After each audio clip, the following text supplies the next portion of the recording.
Welcome to PDP Math YouTube channel.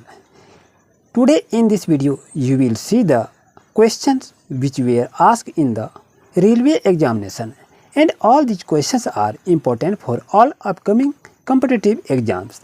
Let's start the class with a new question. जैसा कि दोस्तों देख रहे क्वेश्चन क्या कह रहा है कि तीन संख्याओं का अनुपात 2:3:6 तथा उनका HCF 45 है, तो इन संख्याओं का योगफल ज्ञात करें। और ये RRB NTPC 18 अप्रैल 2016 को क्वेश्चन को पूछा गया है और ये आपके पास 4 ऑप्शन है।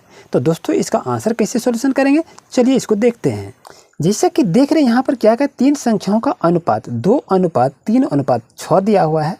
तो यहाँ पर दोस्तों क्या लिखेंगे, ध्यान दीजिए। तो यहाँ पर आपको लिखना है संख्या का अनुपात। संख्या का अनुपात जैसे लिखेंगे तो संख्या का अनुपात क्या दिया है, 2:3:6 दिया हुआ है। और उसका HCF क्या कर रहा है, HCF आपका 45 है। यहाँ तक कोई दिक्कत नहीं। अब जैसा कि देख रहे हैं यहाँ पर आपको संख्या पूछा गया है, तो संख्या जैसा कि यहाँ पर देख रहे हैं 2 आपका है, तो यहाँ क्या करेंगे 2 लिखेंगे, यानी ये सभी का HCF यहाँ पर दी हुई है 45 है, तो हम उसी चीज़ को यहाँ पर लिख लिए। अब संख्या क्या है 2 है और यहाँ पर संख्या HCF कितना निकला 45 निकला है, तो यहाँ पर कुछ करना नहीं है, 45 को लिखेंगे और दोनों को आपस में गुना करके यहाँ पर 90 लिखेंगे। अब फिर ये संख्या कितना दी हुई है, 3 दिया है, तो यहाँ पर क्या करेंगे 3 गुना HCF कितना 45 है, तो यहाँ पर 45 लिखेंगे यार, ये दोनों को आपस में गुना करके लिखेंगे तो 135 हो जाएगा। और जैसा कि देख रहे हैं यहाँ पर थर्ड संख्या 6 आपका है, तो यहाँ पर क्या करेंगे 45 से इसको गुना करेंगे, तो 6 और 45 को आपस में यदि गुना करेंगे तो 270 हो जाएगा दोस्तों। अब इसमें से कह रहा है कि अभिष्ट, इसमें से कह रहा है तो इन संख्याओं का योगफल ज्ञात कीजिए। यदि ये संख्या 2:3:6 में दिया हुआ है और इसका HCF यदि 45 है, यानी ये संख्या आपका 45 है। याद रखिए जो संख्या जो ज्ञात करना है वो संख्या आपका 45 है। तो अब इस संख्या जो भी दी हुई है, ये 45 को 2 से गुना करेंगे, 45 को 3 से गुना करेंगे, 45 को 6 से गुना करेंगे और जो भी आपका योगफल आया सभी को जोड़ देंगे तो आपका आंसर क्लियर हो जाएगा। तो दोस्तों मैं बता दूं, यदि सभी को आप आपस में जोड़ेंगे तो कितना होगा 495 इसका टोटल हो जाएगा, यानी जो पूरे को हमको योग करना है। तो 495 आपका ऑप्शन नंबर सी में आपका है। दोस्तों ये क्वेश्चन को अभी आप नोट कर लें और अभी से आप रेलवे की एग्जाम की तैयारी कर रहे हैं तो अभी से आप अपना नोट्स को तैयार कर लें। आइए चलते हैं क्वेश्चन नंबर नेक्स्ट पर। दोस्तों जैसा कि क्वेश्चन को देखा जाए कि 360 तथा 450 का सबसे बड़ा गुणनखंड क्या है, 90 है, 45 है, 10 है या 9 है। तो इसको बनाएंगे कैसे ये आपको समझना है। तो यहाँ पर करना क्या है, ये क्वेश्चन जो है RRB ग्रुप D 23/10/2018 को ये क्वेश्चन को पूछा गया है, फर्स्ट शिफ्ट इस क्वेश्चन को पूछा गया है। तो ऐसे ही क्वेश्चन आपको एग्जाम में देखने को मिलेंगे। प्यारे दोस्तों याद रहे, तो ऐसे यदि क्वेश्चन को रहे इसको बनाएंगे कैसे ये आपको समझना अति आवश्यक है। तो जैसा कि यहाँ पर यदि बात को कहा जाए कि ये संख्या को आखिर हम कैसे इसको निकालेंगे, तो ध्यान दीजिए ये इसको निकालने के लिए आप क्या करेंगे, ये 360 आपके पास दिया हुआ है, तो यहाँ पर क्या करेंगे 360 को लिख लेंगे और बड़ी संख्या क्या है 450 है, तो 450 को अंदर में लिखेंगे। अब ये कितने बार कटेगा, एक बार कटेगा, तो 360 यहाँ पर लिख सकते हैं, कोई दिक्कत नहीं है। अब इसको घटा दीजिए, 5 में 6 जाएगा, कितना बचेगा 9 आपका बचेगा यहाँ पर, और यहाँ पर 0 0 3 हो जाएगा, यहाँ पर कैंसिल हो जाएगा, यानी इसका रिमाइंडर कितना बच गया, यहाँ पर 90 बच गया। तो दोस्तों अब संख्या में देखिए इसका HCF हम निकाल रहे हैं, इस संख्या को पुनः यहाँ पर ले आएंगे, यहाँ पर हम 360 लिख लेंगे। अब ये कितने बार कटेगा, 4 बार कटेगा, तो 9 चौक 36 हो जाएगा, 360 हो जाएगा दोस्तों, और यहाँ पर इसको कुछ नहीं रिमाइंडर नहीं बचेगा। यानी कहने की मतलब ये होती है, यहाँ पर जो आपका 90 जो आ गया ये आपका क्या है, ये HCF है। और यहाँ पर हमको निकालना क्या है, सबसे बड़ा गुणनखंड क्या है, यही तो पूछा रहा है। तो सबसे बड़ा गुणनखंड को जैसे हम निकालेंगे तो इसमें से देखिए आपकी संख्या क्या आ गया है 90 है। और यहाँ पर यदि हम बात को यदि देखा जाए कि आखिर महत्तम मेरा कितना आया, यानी यहाँ पर पहले लिख देते हैं HCF आपका कितना आ गया, HCF आपका दोस्तों 90 यहाँ पर आ गया। तो आपका जो HCF आ गया तो वही आपका सबसे बड़ा गुणनखंड होगा।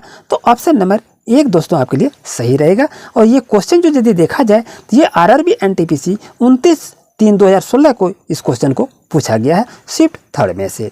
अब आते हैं क्वेश्चन नंबर नेक्स्ट पर। प्यारे दोस्तों जैसा कि देख रहे हैं नेक्स्ट क्वेश्चन आपके पास है कि 3 अंकों की सबसे छोटी संख्या ज्ञात कीजिए जो 12, 15 और 20 से पूरी तरह से विभाज्य हो जाए, वो संख्या आपके पास दी हुई है। तो आखिर इसको हम फाइंड आउट कैसे करेंगे। दोस्तों यदि ऐसा क्वेश्चन इस तरह का मॉडल में रहे तो आपको करना क्या है, 12, 15 और 20, क्या बोले 12, 15 और 20 का क्या करेंगे, एलसीएम निकाल लेंगे। यदि 12, 15, 20 का आप एलसीएम अगर निकालते हैं तो दोस्तों आपका कितना होगा, 60 होगा। ये शॉर्ट ट्रिक से आपको हम बता रहे हैं कि एलसीएम को कैसे निकाला जाता है। अगर ये शॉर्ट ट्रिक का एलसीएम नहीं निकालना जान रहे हैं तो आप प्लेलिस्ट में जाइए, वहाँ से वीडियो बनी हुई है, वहाँ से देखिए, या डिस्क्रिप्शन में भी लिंक दिए हैं। तो इस शॉर्ट ट्रिक से कैसे हम एलसीएम को निकालते हैं वहाँ से आप देखें। चलिए देखते हैं, ये 12, 15 और 20 का यदि हम एलसीएम को निकालें तो दोस्तों कितना हो गया, 60 हो गया। और यहाँ पर क्या कर रहा है, 3 अंकों की सबसे छोटी संख्या, तो 3 अंकों की सबसे छोटी संख्या क्या है, यही तो आपका 100 है। यहाँ तक समझने में कोई दिक्कत नहीं। अब ये जो आपका एलसीएम जो आ गया, इसमें से आप इस क्या करेंगे, इसको डिवाइड कर दीजिए। चलिए इसको यहाँ पर 60 में लिख देते हैं। कितने बार कटेगा दोस्तों, एक बार कटेगा, तो 60 है क्या 60 हो जाएगा, और ये रिमाइंडर कितना बच जाएगा दोस्तों, 40 हो जाएगा। यानी अभिष्ट संख्या की यदि हम बात करें दोस्तों, तो अभिष्ट संख्या आपकी क्या आ जाएगी, जो हमें ज्ञात करना है। तो यहाँ पर क्या करेंगे, तो अभिष्ट संख्या आपके पास कितना दिया हुआ है, हमको पूरी तरह से मालूम नहीं है। तो अभिष्ट संख्या को हम ये सूत्र के माध्यम से आपको बता रहे हैं, ये ट्रिक है। यहाँ पर 100 को लिखेंगे, जो कि आप यहाँ पर क्या दिए हैं, ये संख्या आपका कितना है, 100 है। और ये संख्या जो आप निकाल रहे हैं, ये यहाँ से आपको समझना चाहिए। और ये संख्या जो आप निकाले, ये आपका क्या है, 3 अंकों की सबसे छोटी संख्या। इस चीज़ को आप याद रखें, ये क्या है, 3 अंकों की सबसे छोटी संख्या है। हम अधिक नहीं लिख रहे हैं, ये तो आप जान रहे हैं, लेकिन आप समझाने के लिए ऐसा हम बता दिए। ये 3 अंकों की सबसे छोटी संख्या आपका हो गया। अब इसमें से करना क्या है, यहाँ पर आप लिख लेंगे 100 प्लस यहाँ पर लिखेंगे 60, जो आपका यहाँ से जो डिवाइड कर रहे थे, माइनस क्या करेंगे, नीचे रिमाइंडर जो है यहाँ पर इसको लिख देंगे। ओके, यदि इतना आप काम कर लेते हैं दोस्तों, तो आपका आंसर क्लियर हो जाएगा। जैसे 60 में हम 40 को घटाएंगे दोस्तों, तो कितना हो जाएगा, आपका 20 हो जाएगा। और यहाँ प्लस में आपका 100 लिख दीजिए, और यहाँ पर दोनों को आपस में यदि जोड़ देंगे तो कितना होगा प्यारे दोस्तों, 120 हो जाएगा। तो ऑप्शन नंबर डी आपके लिए दोस्तों 100% सही रहेगा। इस ट्रिक का इस्तेमाल करके बहुत कम समय में अभी आप फाइंड आउट कर सकते हैं। आइए चलते हैं क्वेश्चन नंबर नेक्स्ट पर। जैसे कि देखें, नेक्स्ट क्वेश्चन आपके पास है दोस्तों कि 300 और 500 के बीच की संख्याएं बताइए जो 6, 8, 10, 12 से पूर्ण रूप से विभाजित हो जाए। और ये क्वेश्चन जो है आरआरबी ग्रुप डी 23/10/2018 को फर्स्ट शिफ्ट में ये क्वेश्चन को पूछा गया है। तो दोस्तों इस वीडियो में आप जो देख रहे हैं, जितने भी क्वेश्चन रेलवे में पूछे जा रहे हैं, ये सब प्रत्येक दिन आपको इसी तरह से टॉप क्वेश्चन आपके साथ शेयर करेंगे, जो आपके लिए काफ़ी फायदेमंद है। तो दोस्तों चलिए इसको सॉल्यूशन करते हैं, आखिर इसको बनाएंगे कैसे। जैसा कि देख रहे हैं आपके पास क्या है, यहाँ पर जो बड़ी संख्या दी हुई है इसको आपको छोड़ देना है, क्योंकि 300 और 500 यही तो कह रहा है, 300 और 500 के बीच में वो संख्या बताना है जो कि 6, 8, 10, 12 से पूर्ण से विभाजित हो। तो करेंगे क्या दोस्तों, 6, 8, 10 और 12 क्या करेंगे, 6, 8, 10, 12 का एलसीएम निकाल लेंगे। तो एलसीएम दोस्तों कितना हो जाएगा, आपका 120 हो जाएगा। यहाँ तक समझने में कोई दिक्कत नहीं। 6, 8, 10, 12 का लघुत्तम क्या निकालेंगे, 120 आपका हो गया। अब 120 के गुणांक क्या करें, 120 का गुणांक करेंगे तो क्या होगा, 120 के यदि हम गुणांक करेंगे दोस्तों, तो यहाँ तक आप समझिए बात को, इसी जगह ट्रिक है। 120 के यदि गुणांक को लिखेंगे तो वो विभाज्य होंगे, तो वो संख्या क्या होगी, तो आपको जानना चाहिए, विभाजक होंगे तो वो संख्या आपका होगा, तो कितना होगा, 360 आपका होगा दोस्तों। अब उसमें क्या होगा, 480 होगा दोस्तों, क्योंकि 120 240 बीच में होगा। अब इसमें से ये देखना है कि इसके बीच में ये संख्या कौन सी है। तो 120 के बीच में कितना है, 360 आपका आ गया। इसके बीच में 500 के बीच में क्या आ गया, 480 हो गया। यानी कहने का मतलब ये कह रहा है कि ये 300 और 500 के बीच में वो संख्या कौन सी है जो 6, 8, 10, 12 से पूर्ण से विभाजित हो। ये तो ये संख्या आपका आ गया दोस्तों, क्या आ गया, तो यहाँ पर यदि देखा जाए तो ये संख्या आपके पास 360 और 480 है। लेकिन यहाँ पर यदि देखा जाए तो 480 तो नहीं है, 360 है। तो यहाँ पर कभी भी आपका 480 भी आपका आंसर में दिया रहेगा, क्योंकि ये दोनों संख्या जो हैं 300 और 500 के बीच में स्थित है। ये दोनों आंसर आपका सही रहेगा। लेकिन आपके पास आंसर क्या है, 360 है।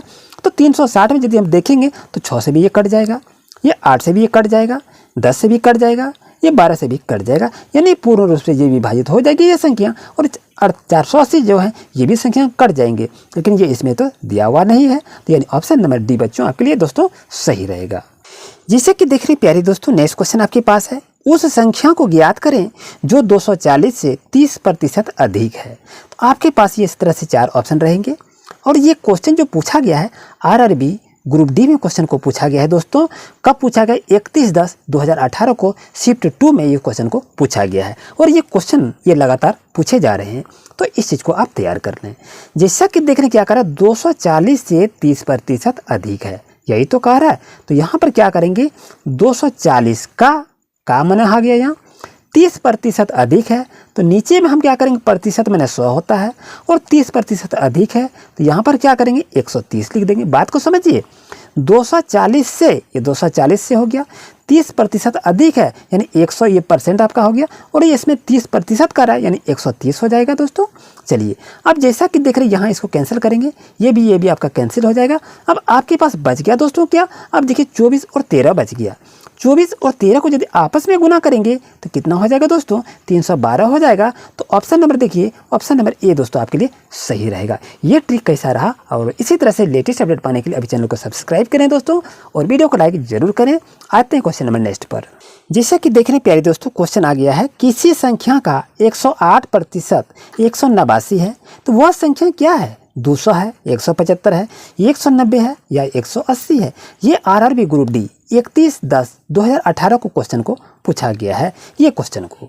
तो इसका सॉल्यूशन कैसे करेंगे दोस्तों, वह संख्या ज्ञात करें। वह संख्या मालूम नहीं है तो वह संख्या को हम मान लेते हैं माना की संख्या x, माना की संख्या हम x मान लिए, वो अज्ञात राशि उसको मालूम नहीं है। अब क्या कर रहा है, तो वह संख्या का, वह कर रहा है ना, वह संख्या का, तो वह संख्या लिए और का मतलब क्या होता है, गुना होता है। बेसिक को समझिए, 108% यही कह रहा है ना, तो यहाँ पर क्या करेंगे 108/100 लिखेंगे, यानी 108% लिखिए चाहे 108/100 लिखिए, दोनों का मान बराबर है और इक्वल टू दोस्तों कितना हो जाता है आपका 189 होता है। यही तो कह रहा है, यानी क्वेश्चन में जो कह रहा है उसी चीज़ को हम यहाँ पर लिखे, कुछ सॉल्यूशन किए नहीं है। अब इसको सॉल्यूशन करते हैं, आखिर इसको क्या होगा। जैसा कि x की वैल्यू हमको दोस्तों फाइंड आउट करना है, तो यहाँ पर क्या करेंगे 189 और यहाँ पर क्या है 100 है, ये क्रॉस मल्टीप्लिकेशन से इसको गुना कर देंगे। 189 गुने क्या करेंगे 100 कर देंगे दोस्तों, और नीचे में ये आपका ऊपर में है, ये आपका कहाँ आ जाएगा, नीचे में हो जाएगा, यानी 108 हो जाएगा। यदि आप इसको आप सॉल्यूशन करेंगे दोस्तों तो आपके पास कितना आ जाएगा, इस चीज़ को समझिए। इसको कटा दीजिए कितना से, 50 दूनी 100 कट जाएगा और इसको कटा देंगे कितना, 54 दूनी 108 हो जाएगा। अब यदि यहाँ पर हम देखें कि ये कितने बार कटेगा, तो 27 दूनी कितना हो जाएगा दोस्तों, 27 दूनी 54 हो जाएगा और इतना करेंगे 25 दूनी 50 हो जाएगा। यहाँ तक समझने में कोई दिक्कत नहीं होनी चाहिए। अब जैसा कि देख रहे हैं यहाँ पर 27 है, तो 27 सत्ते अगर इसको हम कटाएंगे, 27 सत्ते कितना हो जाएगा 189 हो जाएगा। तो दोस्तों यहाँ पर 25 और 7 है, 25 और 7 को यदि आप आपस में गुना करेंगे तो 175 हो जाएगा। तो ऑप्शन नंबर कहाँ है, ऑप्शन नंबर बी दोस्तों आपके लिए सही है। तो इस तरह से आप इस संख्याओं को फाइंड आउट कर सकते हैं। चलते हैं क्वेश्चन नंबर नेक्स्ट पर। प्यारे दोस्तों, जैसा कि देख रहे हैं क्वेश्चन है, दो संख्याओं का महत्तम समावर्तक 4 तथा लघुत्तम समावर्तक 144 है। यदि इनमें से एक संख्या 16 हो तो दूसरी संख्या क्या होगी। तो इसको बनाएंगे कैसे, चलिए इसको देख लेते हैं। जैसा कि देख रहे हैं आपका क्या है, महत्तम समावर्तक है। यहाँ तो आप जान रहे हैं एचसीएफ हो गया, गुना क्या होता है एलसीएम होता है, ये तो आप जान रहे हैं। इक्वल टू क्या होता है, पहली संख्या होता है, गुना क्या होता है दूसरी संख्या होता है, यही तो आप जान रहे हैं। ठीक है, जैसा कि देख रहे हैं एचसीएफ कितना कर रहा है 4 का रहा है, तो यहाँ पर कुछ नहीं करना है, 4 को लिखिए। एलसीएम कितना कर रहा है 144 है, तो यहाँ पर 144 को लिख लीजिए। और इसमें से एक संख्या क्या है 16 आपका है, तो 16 को मैंने लिख लिया। अब ये दूसरी संख्या का है, तो दूसरी संख्या मालूम नहीं तो x को ले लिया, यहाँ तक कोई दिक्कत नहीं। चलिए अब ये संख्या को हम फाइंड आउट करते हैं कि आखिर ये संख्या x जो संख्या है वो क्या है। जैसा कि देख रहे हैं ये सभी को क्या करें एक साइड में हम कर लेंगे, तो कितना हो जाएगा 144 हो जाएगा। और यहाँ आपका गुना में है और ये नीचे में आके क्या हो जाएगा, ये भाग में हो जाएगा। तो कितना हो जाएगा 4 चौक 16 हो जाएगा दोस्तों। और इसको यदि हम ये सही कटा देंगे इसको, तो कितना होगा 36 हो जाएगा। तो 36 का देखिए ऑप्शन नंबर 1 आपके लिए दोस्तों सही रहेगा। आई होप आपको अच्छी तरह समझ में आ गया होगा। और इसी तरह से लेटेस्ट अपडेट पाने के लिए दोस्तों अभी चैनल को सब्सक्राइब करें। Thank you.